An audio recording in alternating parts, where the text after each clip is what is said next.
მოგესალმებით, თქვენ უყურებთ მოამბეს 6 საათზე სტუდიაში ლიზა ციკლაური მუშაობს. გამოშვებაში თქვენ ნახავთ. დამატებითი სამუშაო ადგილები და სრულად განახლებული ინფრასტრუქტურა, კურორტ წყალტუბოს აღორძინების პროექტი. მასშტაბური კიბერშეტევის საქმე, რა საფრთხეებზე საუბრობენ ექსპერტები. სიცოცხლის უფლების მოსპობა საოკუპაციო რეჟიმის მხრიდან. როგორია ქართული მხარის შეფასება? გამოშვებას საკმაოდ მძიმე და სამწუხარო ინფორმაციით ვიწყებთ. საქართველოს პირველი არხის თანამშრომელი ოპერატორი და ჩვენი მეგობარი სანდრო ბერაძე გარდაცვლილი იპოვეს. ცხედარი მაშველებმა და ოჯახის წევრებმა ცხარი ჭამის მიმდებარედ ტყეში აღმოაჩინეს. სანდრო ბერაძეს ახლობლები, პოლიცია და სამაშველო სამსახური რამდენიმე დღის განმავლობაში ეძებდა. საქართველოს პირველი არხი უსამძიმრებს ოჯახის წევრებს და ახლობლებს.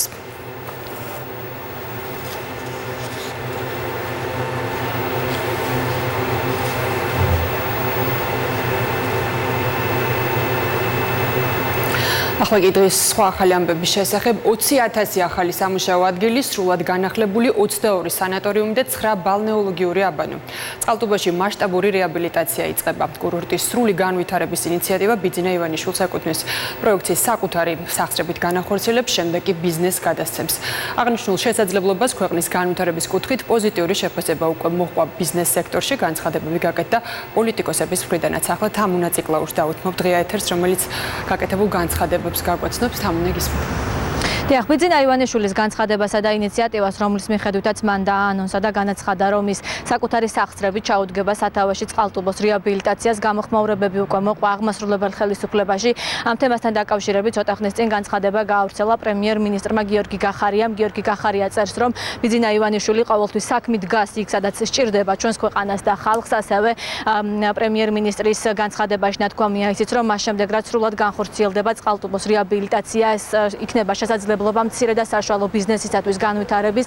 ამ თემასთან დაკავშირებით დღეს ასევე ისაუბრეს მინისტრთა კაბინეტის წევრებმა. დღეს ნათია თურნავა, ეკონომიკის მინისტრი იმყოფებოდა წყალტუბოში. ის მან დაათვალიერა ადგილზე არსებული ვითარება და ისაუბრა და განაცხადა იმაზე, იმ რთულ ვითარებაზე, რომელიც ამ დროისთვის არის წყალტუბოში. მან განაცხადა, რომ წლების განმავლობაში ვერ მოხერხდა წყალტუბოს აღდგენა, ახლა კი ეს გახდა შესაძლებელი. ასევე მინისტრთა კაბინეტის წევრები ამბობენ იმას, რომ მას შემდეგ რაც დასრულდება სრულად წყალტუბოს რეაბილიტაცია, წყალტუბო რეგიონის მასშტაბით გახდება ტურისტული ცენტრი. წყალტუბოს აღორძინების პროექტი არის ბიძინა ივანიშვილის კიდევ ერთი დიდი საქველმოქმედო ინვესტიცია, რომელიც წყალტუბოს თავის ფუნქციას დაუბრუნებს და საერთაშორისო კურორტის სტატუსს შესცემს. წყალტუბო გახდება მასშტაბური ტურისტული ცენტრი, რომელიც დიდ სტიმულს მისცემს იმერეთის რეგიონსა და მთლიანად დასავლეთ საქართველოს ეკონომიკურ განვითარებას. კურორტის აღდგენას აუცილებლად მოჰყვება რეგიონში მცირე და საშუალო ბიზნესის განვითარება, შეიქმნება ახალი სამუშაო ადგილები, რაც იმას ნიშნავს, რომ ათეულობით ათას ოჯახს მუდმივი შემოსავლის წყარო გაუჩნდება. ბიძინა ივანიშვილი ყოველთვის საქმით დგას იქ, სადაც ჭირდება ჩვენს ქვეყანასა და ხალხს. არ შემიძლია ამ ინიციატივას არ მივესალმო და არ აღვნიშნო, რამდენად განსაკუთრებული მნიშვნელობის ინიციატივა მთლიანობაში და რამდენად დიდი უპრეცედენტო მასშტაბის ქველმოქმედებასთან გვაქვს ისევ საქმე. ბატონი ბიძინას ინიციატივის შედეგად წყალტუბოსთვის მისი პოტენციალი სრულად ათვისება უახლოეს ვადებში, რაც მთავარია სრულიად რეალისტური გახდა. წყალტუბო არა მხოლოდ აღიდგენს იმ ძველ დიდებას, ის გახდება აღმოსავლეთ ევროპაში ერთ-ერთი ცნობილი საკურორტო მიზიდულობის ცენტრი. ეს არის სრულიად ქველმოქმედება, იმიტომ რომ ბიზნესი უკვე გვიჩვენა ჩვენ რეალობამ ვერ უმკლავდება ამას სუფთა ესეთი სტანდარტული მიდგომით. პირველი არხის გადამღებით ჯგუფი დღეს მთელი დღის განმავლობაში მუშაობდა წყალტუბოში და ჩვენ გავესაუბრეთ, ჩვენი ჟურნალისტები გაესაუბრნენ ადგილობრივ მაცხოვრებლებს, ვკითხეთ იმასთან დაკავშირებით, თუ რას ფიქრობენ თავად აი ამ ინიციატივაზე, როგორც ადგილობრივების უმრავლესობა, რომლებსაც ჩვენ ვესაუბრეთ, ამბობენ, რომ ეს იქნება ძალიან კარგი, თუ კი მოხდება წყალტუბოს რეაბილიტაცია და ადგილობრივები ასევე ხაზს უსვამენ და სამუშაო ადგილების გაჩენის პერსპექტივის საკითხსაც.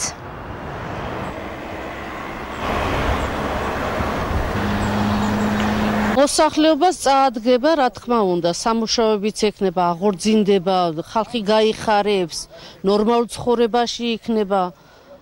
რო არ იფიქროს ადამიანი, რომ დღეს რა ვჭამო და ხარ რა შევჭამო, ამაზე არ ეფიქრება.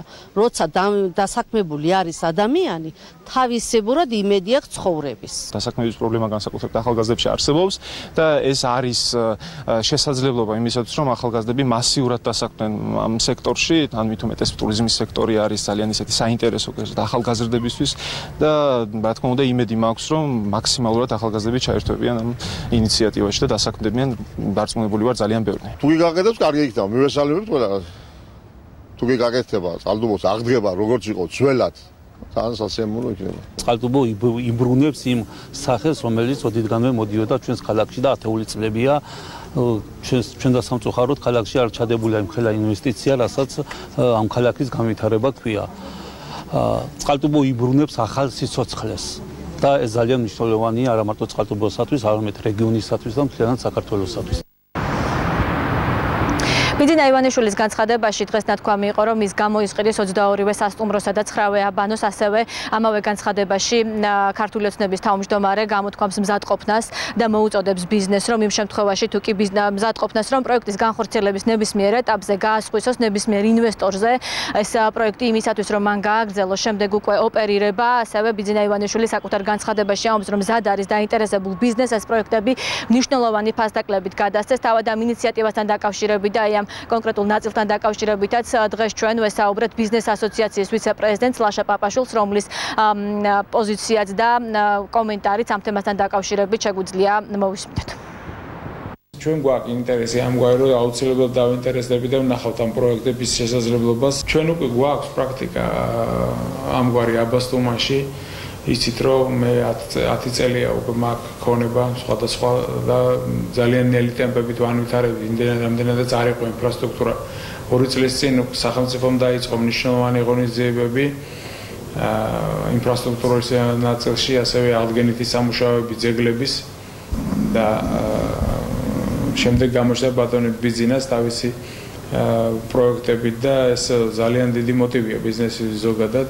ამ ხელა მოთამაშე როცა შემოდის ბაზარზე და შედეგს უკვე ხედავთ თქვენ აბასტუმანში დაახლოებით 5-7 ჯერ არის გაზრდილი მიწის ფასი, ქონების ფასი ზოგადად. წყალტუბოს განვითარების ხედვა და კონცეფცია, რომელთაც ბიძინა ივანიშვილი გეგმავს, რომ იხელმძღვანელოს წყალტუბოს რეაბილიტაციის პროცესში, ეყრდნობა წამყვანი შვეიცარიული კომპანიის, საკონსულტაციო კომპანიის მიერ შემუშავებულ გეგმას და აი ამ გეგმის მიხედვით რეაბილიტაცია ჩაუტარდება არა მხოლოდ არსებულ ინფრასტრუქტურას, არამედ იგეგმება, რომ ადგილზე აშენდება დამატებით საბავშვო, ბავშვთა მოედნები, წყლის პარკი, ტროპიკული ბაღი, გოლფისა და ჩოგმურთის მოედნები, ასევე ბიძინა ივანიშვილის მიერ გავრცელებულ განცხადებაში ნათქვამია, რომ საბოლოო ჯამში წყალტუბოს რეაბილიტაციის შემდეგ ადგილზე 20,000-მდე ადამიანი დასაქმდება. მადლობა თამუნე ციკლაური იყო პირდაპირ ეთერში, მან შეფასებები გაგვაცნო ბიძინა ივანიშვილმა კურორტ წყალტუბოს აღდგენის გადაწყვეტილების შესახებ ვრცელი განცხადება გამოაქვეყნა. წერილში აღნიშნულია, რომ კურორტი, რომელიც 22 სანატორიუმითა და 9 ბალნეოლოგიური აბანოთი კონკურენციას უწევდა არა მარტო რეგიონის, არამედ აღმოსავლეთ ევროპის მსგავს კურორტებს, დღეს მხოლოდ ერთი მოქმედი სასტუმროს და მთლიანად განადგურებული ინფრასტრუქტურის ამარაა დარჩენილი. ივანიშვილის განცხადებით ის მზად არის არსებული სასტუმროები და აბანოები გამოისყიდოს და მათი სრული რეაბილიტაცია საკუთარი ხარჯებით მოახდინოს. ივანიშვილის ინფორმაციით, ამ პროექტის შედეგად რეგიონში დასაქმდება 15,000-დან 20,000-მდე ადამიანი, რაც გამოიწვევს მთელი იმერეთის მდგრად ეკონომიკურ განვითარებას.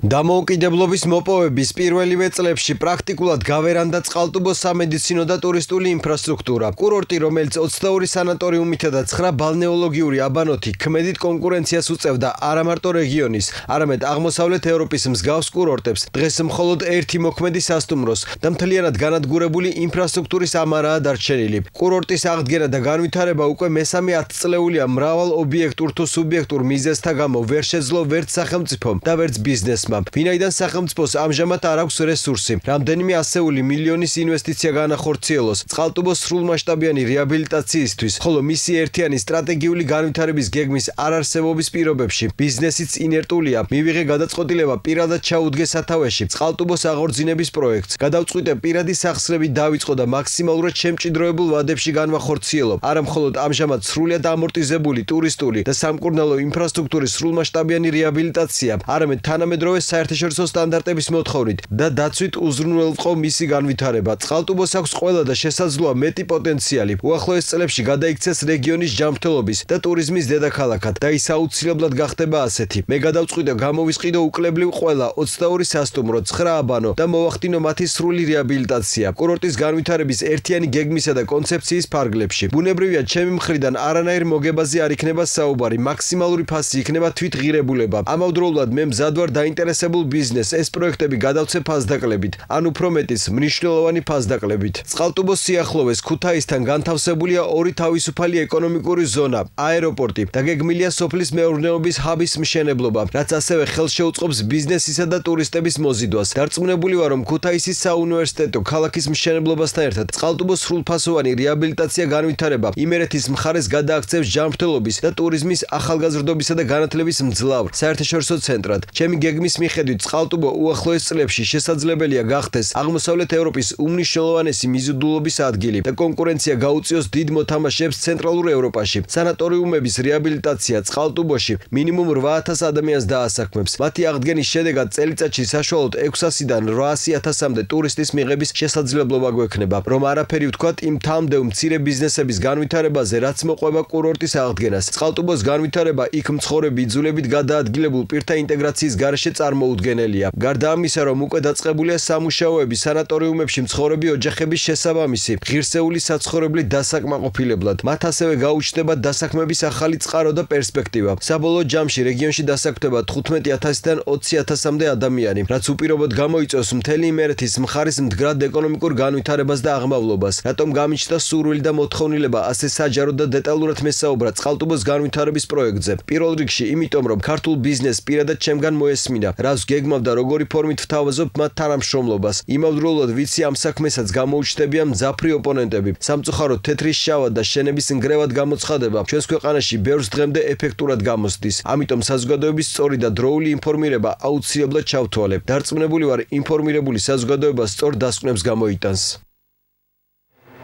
კომპანია მერიდიან კაპიტალი ანაკლიის სპორტის მშენებლობაში არ ჩაერთვება ინფრასტრუქტურის სამინისტროში. აცხადებენ, რომ გადაწყვეტილება თავად კომპანიამ მიიღო, რაზეც უწყებას წერილობით აცნობა, თუმცა მიზეზი არ განმარტა. სამინისტროში ამბობენ, რომ შესაძლოა პროექტში სხვა კომპანიების ჩართვა მოხდეს, მაგრამ კონკრეტულ სახელებს ჯერ არ ამბობენ. რაც შეეხება ანაკლიის განვითარების კონსორციუმს, მათ განცხადება დღეს არ გაუკეთებიათ. კონსორციუმში ხვალ პარლამენტში დაგეგმილი განხილვისთვის ემზადებიან. ანაკლიის განვითარების კონსორციუმის ირგვლივ მიმდინარე პროცესებს პოლიტიკოსები გამოეხმაურნენ. ჩვენ გუშინ მივიღეთ მერიდიანიდან წერილი, რომელთაც ის გვატყობინებდა, რომ ამ ეტაპზე ის თავს შეიკავებდა, ანუ არ ქონდა, ანუ არ გააჩნია შესაძლებლობა, ეს არის ის ფორმულირება, რომელიც უშუალოდ მერიდიანისგან გვაქვს მიღებული. სიმართლე გითხრათ, ჩვენ დეტალებით და ახსნა განმარტებები არ მოგვითხოვია, ისევ როგორც მანამდე კონტი ჯგუფისთვისაც არ მოგვითხოვია, ეს არის ინვესტორის გადაწყვეტილება. ჩვენ ხელდარწებული ინფორმაციით ინვესტორს აქვს გარკვეული ალტერნატიული ვარიანტები და ჩვენ მზად ვართ, რომ კონსტრუქციულ რეჟიმში გავაგრძელოთ თანამშრომლობა მათთან. კონკრეტულად ინვესტორის შერჩევის დედლაინი არ არის, თუმცა არის დედლაინი წლის ბოლომდე სასაზღვრო დაფინანსების და კაპიტალის მოძიების კუთხით, რაც პირდაპირ კავშირშია ინვესტორის მოძიებასთან. მასშტაბური კიბერშეტევა და საქმეზე დაწყებული გამოძიება. შინაგან საქმეთა სამინისტროში იმ პირების გამოკითხვა მიმდინარეობს, რომელთა კომპანიები დაზარალდნენ. კიბერშეტევის დროს ასობით ვებ-პორტალი გაითიშა. დაზარალდნენ მედია საშუალებებიც, მათ შორის საქართველოს პირველი არხი. ჩვენი შიდა ქსელი ამ დრომდე შეფერხებით მუშაობს. ჰაკერულმა თავდასხმამ მნიშვნელოვნად დააზიანა კომპანია პროსერვისიც, რომლის სერვერებზე ათასობით ვებ-გვერდია, მათ შორის სახელმწიფო უწყებების. ამ დროისთვის აღნიშნული სერვერები უკვე სრულად არის აღდგენილი, შეგახსენებთ კიბერშეტევის შედეგად ასობით საიტი გაითიშა, რა დროსაც ვებ-გვერდებზე ყოფილი პრეზიდენტის მიხეილ სააკაშვილის ფოტო გამოჩნდა წარწერით მე დავბრუნდები. ესეთი რამე სამწუხაროდ სხვა ქვეყნებში ხდება, დაუყოვნებლივ დავიწყეთ ჩვენ გამოძიება, აქტიურად მიმდინარეობს საგამოძიებო მოქმედებები, დამატებით ამ ეტაპზე ახალი ჯერჯერობით ახალს ვერაფერს ვერ მოგახსენებთ. საკრებულოები, ზოგიერთი მათგანი, ასევე პრეზიდენტის ადმინისტრაცია და სასამართლოები იყვნენ ამ შეტევის მსხვერპლი.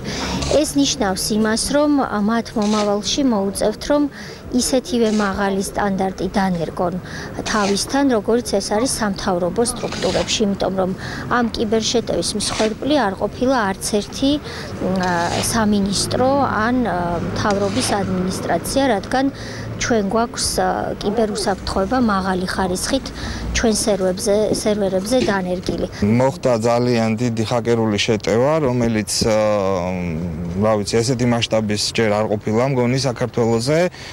დაზიანდა არა მარტო ჩვენი სერვერები, არამედ როგორც იცით, ტელეკომპანიების სერვერები. არ არსებობს ჰაკერული შეტევა, რომელიც არტოვებს რაიმე ტიპის კვალს. შესაბამისად, კიდევ ერთხელ ეს არის გამოძიების საკითხი.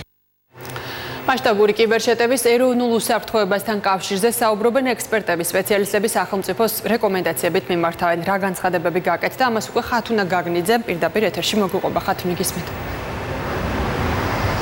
სანამ ქართველი ექსპერტების მოსაზრებაზე მოგიყვებოდეთ, მანამდე ამ ფაქტს მოჰყვა საერთაშორისო გამოხმაურება, კერძოდ საერთაშორისო ექსპერტმა BBC-სთან ინტერვიუში განაცხადა, რომ საქართველოში მომხდარი კიბერშეტევის მასშტაბების მსგავსი არ უნახავს.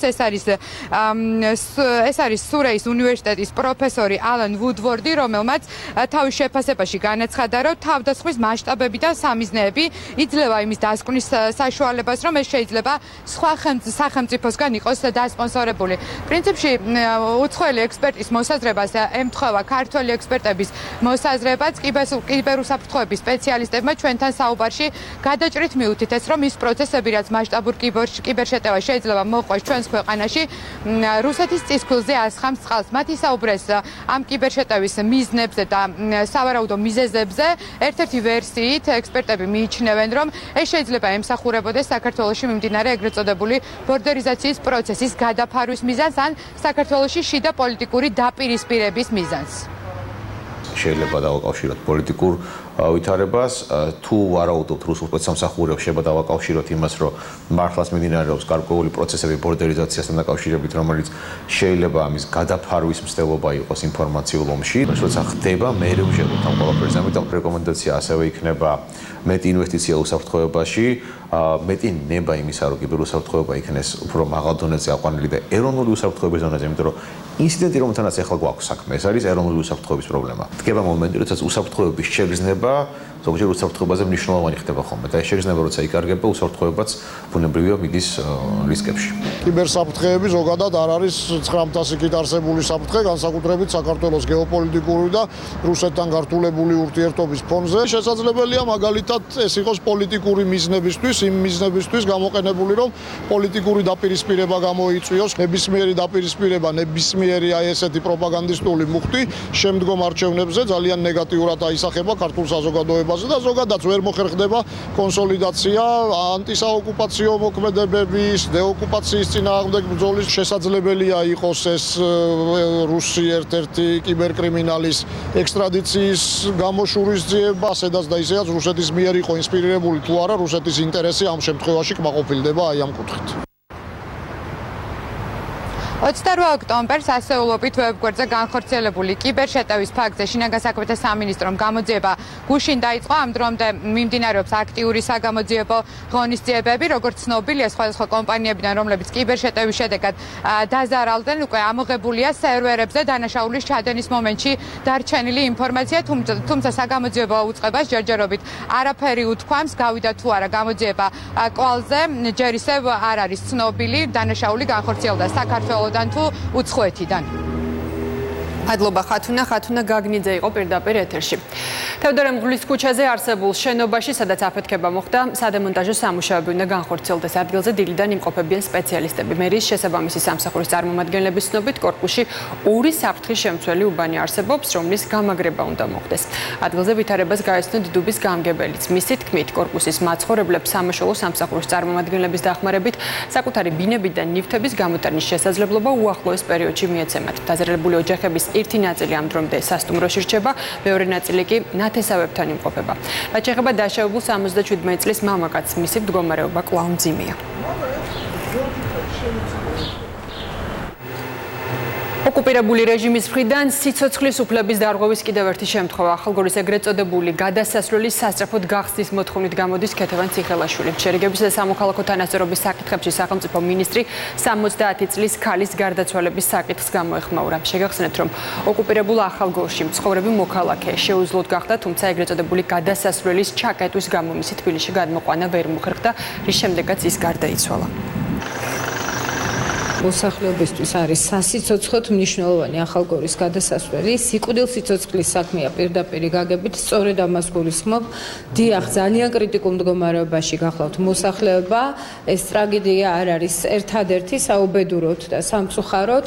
მოსახლეობა სჭირდება გადაადგილება სასიცოცხლო საჭიროებებისთვის, ისევე როგორც ამ ქალბატონს და მის ოჯახს. ეს არის ნამდვილად მორიგი მსხვერპლი საოკუპაციო რეჟიმის. მე დღესაც მოუწოდებ როგორც არაერთხელ ამ დღების განმავლობაში დაუყოვნებლივ და უპირობოდ გახსნან ახალგორის გადასასვლელი. ჩამოიყვანეს ახალგორის ავადმყოფოში, ბუნებრივია იქ არანაირი პირობა არ არსებობს კვალიფიციური სამედიცინო მომსახურების აღმოჩენის. თხოვნის და მოთხოვნის მიუხედავად მაინც უარი უთხრეს გამოსვლაზე და გამოყვანაზე, გადაიყვანეს ცხინვალში და გარდაიცვალა იქ. მინდა ვისარგებლო შემთხვევი და მოუწოდო და ვთხოვო ვისაც ხელეწიფება აი ამ საქმის მოგვარება იქნებ დროულად მოხდეს ამ შეზღუდვის მოხსნა. ადამიანები არიან იქ ცხოვრებლები ძალიან დათრგუნული, შეშინებული და დაახლოებით 1200 ადამიანია იქ. აქვს იმის მოლოდინი, რომ თუ ავად გახდა და შეუძლოდ გახდა, სიკვდილი გარდაუვალი იქნება, იმიტომ რომ მას არ ექნება პასუხისგებლობა ეკისრება საოკუპაციო რეჟიმს და ეს არის კიდევ ერთხელ ანიშნავს თუ რამდენი ჰუმანიტარული და ადამიანის უფლებათა თვალსაზრისით მდგომარეობა ოკუპირებულ ტერიტორიებზე. შესაბამისად ძალიან მნიშვნელოვანია სწორედ ის, რომ საერთაშორისო ადამიანის უფლებათა მექანიზმების შეღწევა და ამოქმედება მოხდეს ოკუპირებულ ტერიტორიებზე. ეს არის ის ძირითადი სამუშაო, რასაც ჩვენ პარტნიორებთან ერთად ამჟამად ვახორციელებთ. ხმაური პარლამენტის ხდომაზე ერთმანეთს დეპუტატები მამუკა მდინარაძე და ირმა ინაშვილი დაუპირისპირდნენ. კამათის მიზეზი საკრებულოს ჩატარა შუალედური არჩევნები და შედეგები იყო. ირმა ინაშვილმა საკუთარ გამოსვლაში აღნიშნა, რომ პოლიტიკური კლასისთვის შუალედური არჩევნები უინტერესო იყო და მიღებული შედეგები 2020 წლის საპარლამენტო არჩევნებზე არ აისახება. ინაშვილმა აღნიშნა, რომ ქართული ოცნების რეალური რეიტინგი 12-15%-ია, მაშინ როცა პარტიის წევრები 60%-იან რეიტინგზე საუბრობენ. ინაშვილის განცხადებას ფრაქცია ქართული ოცნების თავმჯდომარე გამოეხმაურა. მამუკა მდინარაძემ ოპოზიცია გაყალბებული სტატისტიკის წარდგენაში დაადანაშაულა და სხვადასხვა დროს ჩატარებული არჩევნების შედეგებზე გაამახვილა ყურადღება. ირაკლი ოქროაშვილმა ადვოკატები აიცილა. მოთხოვნა მან დღევანდელ ხდომაზე წერილობით წარადგინა, რადგან პროცესს არ დასწრებია. აღნიშნული მოსამართლემ დააკმაყოფილა და განაცხადა, რომ საქმეში საზოგადოებრივი ადვოკატი ჩაერთვება. მისი ცნობით ოქროაშვილის განცხადებაში წერია, რომ ის ახალი ადვოკატის ასაყვანად პროცესში მონაწილეობას და კომუნიკაციას ადვოკატთან სასულიერო პირის მეშვეობით ითხოვს. პროკურორების თქმით, აღნიშნული ინფორმაციის შესახებ მათ არაფერი იცოდნენ. 21 ივნის განვითარებული მოვლენების დროს 240 ადამიანი დაზარალდა, მათ შორის 38 ჟურნალისტი, თუმცა დაზარალებული სტატუსი მხოლოდ 4 ადამიანს აქვს მინიჭებული. ასეთია იმ კვლევის შედეგი, რომელიც ადამიანის უფლებათა ცენტრმა წარადგინა. მონაცემები 20-21 ივნისის მოვლენების სამართლებრივ ანალიზს მოიცავს. იურისტების თქმით, ადგილი ჰქონდა არაპროპორციული ძალის გამოყენებას, მათ შორის დაკავებების დროს დაფიქსირდა სამართალდამცველების მხრიდან ძალის გადამეტება. ანგარიში საუბარია აკრძალული ტყვეების გამოყენებაზეც, რა კუთხითაც ავტორები აზრით გამოძიება ეფექტურად არ მიმდინარეობს. სპეციალური რეკომენდაციები შესაბამის უწყებების მისამართით უკვე შემუშავებულია. კვლევის საფასუხოდ პროკურატურაში განმარტეს, რომ გამოძიება ინტენსიურად მიმდინარეობს და ტარდება შესაბამისი მოქმედებები. ანგარიში შეეხება უშუალოდ აქციის დაშლასთან დაკავშირებულ პრობლემებს, შემდგომში განვითარებულ მოვლენებს, ძალის გადამეტებას, მიდევნებას, გამოყენებულ ტყვეებთან დაკავშირებითაც ასევე დაიარაღებით შეეცადა დაშალა აქცია სამართალდამცავებმა. ერთ-ერთი მოთხოვნა გახლავთ და იყო თავდაპირველადვე ის, რომ საქმე წარმოებული იყო ჟურნალისტური საქმიანობის ხელის შეშლის კუთხითაც, ვინაიდან ამ აქციის დაშლაზე გახლავთ იმდენი დაზარალებული ჟურნალისტი, რომელიც არც ერთი აქამდე არსებული აქციის დაშლის დროს არ ყოფილა წარმოდგენილი, თუმცა ამ მუხლით წარმოება არ დაწყებულა და არც ერთ ჟურნალისტს არ აქვს მიღებული დღემდე დაზარალებული სტატუსი. პროკურატურას გაცილებით უფრო სიღრმისეული ანალიზი ჭირდება იმისა, რომ შეაფასოს თლიანად მოვლენები დონეები თან ქონდა საქმე და ამის შემდეგ გადაწყვიტოს ხარისხი და დონეები, რომელიც უნდა მეანიჭოს როგორც დაზარალებულებს თუ არა დაზარალებულებს, მათ შორის არა მარტო მაკოგომურს, არამედ პოლიციელებზეც არის ლაპარაკი. დავით გარეჯის საკითხზე იმჟელეს საგარეო საქმეთა მინისტრის მოადგილესთან დამოუკიდებელმა დეპუტატებმა და ფრაქცია პატრიოტთა ალიანსის წევრმა ირმა ინეშვილმა. ლაშა დარსალიან ბოლო დროს საზღვრის დემარკაციის კუთხით არსებულ ვითარებაზე მათ ინფორმაცია მიაწოდა. შეგახსენებთ, რომ დავით გარეჯის კომპლექსის რამდენიმე ეკლესიაში შესვლის შესაძლებლობა აზერბაიჯანელმა მესაზღვრეებმა შეზღუდეს. პრემიერ-მინისტრის აზერბაიჯანში ოფიციალური ვიზიტის დასრულების შემდეგ კი ქართულ საღვთელოებას ჩიჩხიტურისა და უდაბნოს ეკლესიებში შესვლის უფლება მიეცათ.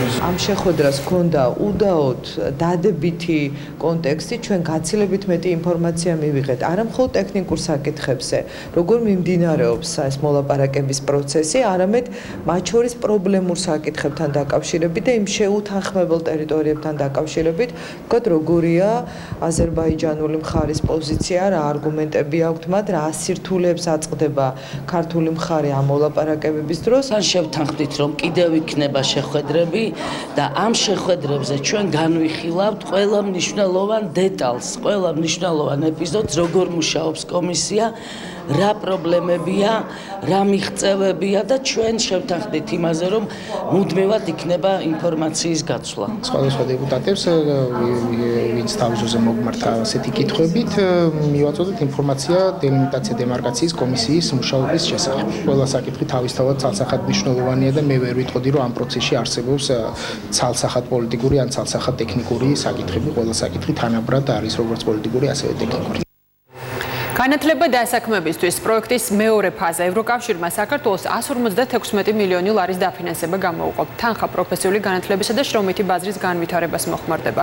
პროექტი 5 წლიანია და მისი მიზანია ხელი შეუწყოს საქართველოს 105,000 მოქალაქეს დასაქმებაში მაღალი ხარისხის პროფესიული განათლების გზით. ახალი დაფინანსების ფარგლებში პროექტი ძირითადად რეგიონებში მცხოვრებ ახალგაზრდებზე იქნება ორიენტირებული. ჩვენ მხარს უჭერთ მთავრობის მიერ დაწყებულ განათლების რეფორმას, მაგრამ გვჯერა, რომ პარალელურად საუკეთესო შედეგის მისაღწევად აუცილებელია მეტი პროფესიული ტრეინინგის ჩატარება. ამიტომაც ჩვენ დიდი თანხა გამოვყავით 156 მილიონი ლარი, რომელიც 5 წელიწადში დაიხარჯება. გვაქვს ამბიციური მიზნებიც. მშენებლობა, ტურიზმი, ფინანსური სერვისები. ეს ის სფეროებია, სადაც მოთხოვნა სავარაუდოდ მზარდი იქნება. ჩვენ დაუწესეთ მიზანი საკუთარ თავსაც, რომ 5 წელიწადში საქართველოში 105,000 ახალი სამუშაო ადგილი ეს პროფესიულ განათლებასთან ერთად მიმართული იქნება სხვადასხვა გადასამზადე პროგრამებზე, კერძო სექტორის ჩართულობაზე, ანუ მთლიანად რეალურად ამ სისტემის რეფორმას და ვფიქრობთ, რომ ევროკავშირი არის უმნიშვნელოვანესი პარტნიორი, ეს რესურსის და ევროკავშირის გამოცდილება, როგორც უმაღლესი და მეცნიერების მიმართულებით, ანალოგიურად დაგვეხმარება სწორედ რომ პროფესიულ განვითარებაშიც მივაღწიოთ ევროპულ დონეს. ყაჩაღანაში წლის ბოლომდე ახალი საზოგადოებრივი ცენტრი გაიხსნება. მარნეულში მიმდინარე სამუშაოებს იუსტიციის მინისტრი გაეცნო. თეწულუკიანის ინიციატივით საზოგადოებრივი ცენტრების მშენებლობისას ერთ-ერთი მნიშვნელოვანი პრიორიტეტი სწორედ ეთნიკური უმცირესობებით დასახლებული დიდი სოფლებია. საზოგადოებრივი ცენტრი ყაჩაღანისა და მიმდებარე 6 სოფლის 20,000-მდე მოსახლეს მოემსახურება.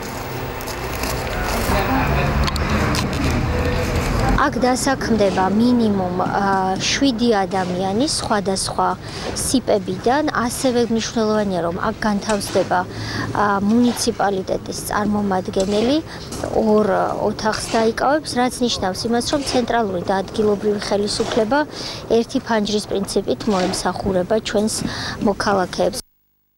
ტაშკენტსა და მიმდებარე ქუჩებზე მაღალი ძაბვის სადენების დემონტაჟი დაიწყო. საჰაერო ელექტროგადამცემი ხაზები საკაბელო ხაზებით იცვლება. პროექტს თელასი ახორციელებს. სამუშაოები ნოემბერში დასრულდება.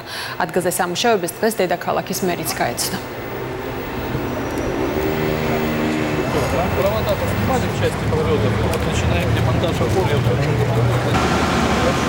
დღეს ხდება დემონტაჟი, როგორც ანძების, ასევე ის საყრდენები, რაც აქვს ბეტონის მთლიანად მოიხსნება და გზაც გაფართოვდება და მოსახლეობას ის დისკომფორტი, რაც ჰქონდა წლების განმავლობაში, თქვენ იცით, რომ ეს მოყოლებული კომუნისტების დროიდან არსებობდა ეს ხაზები ქუჩის შუა ნაწილში და დღეიდან უკვე, როდესაც ეს სამუშაოები დამთავრდება, ქუჩა გაფართოვდება, მიწის ქვემოთ არის ჩატანილი ელექტროგადამცემი ხაზებით. დღეს მდგომარეობით ფასადგურის საბურთალო ერთი მთლიანად გარდაცვლილია საკაბელო ხაზზე.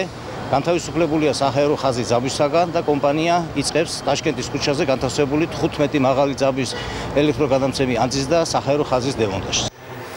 როგორც იცით, გამოშვების დასრულებისთანავე დაიწყება გადაცემა ბიზნეს პარტნიორი, თუმცა მანამდე მოვისმინოთ მისი წამყვანისგან თუ რა თემებზე გაკეთდება დღეს აქცენტი. ნიკა, მოგესალმები.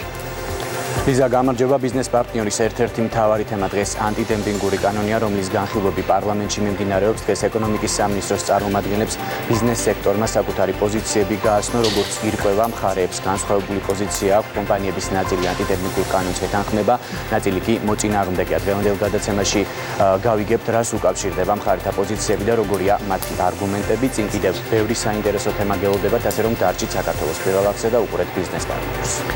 წარმატებულ ეთერს გისურვებთ. ნიკა, მოამბე 6 საათზე კი ამით დასრულებული აქვს. მადლობთ ყურადღებისთვის.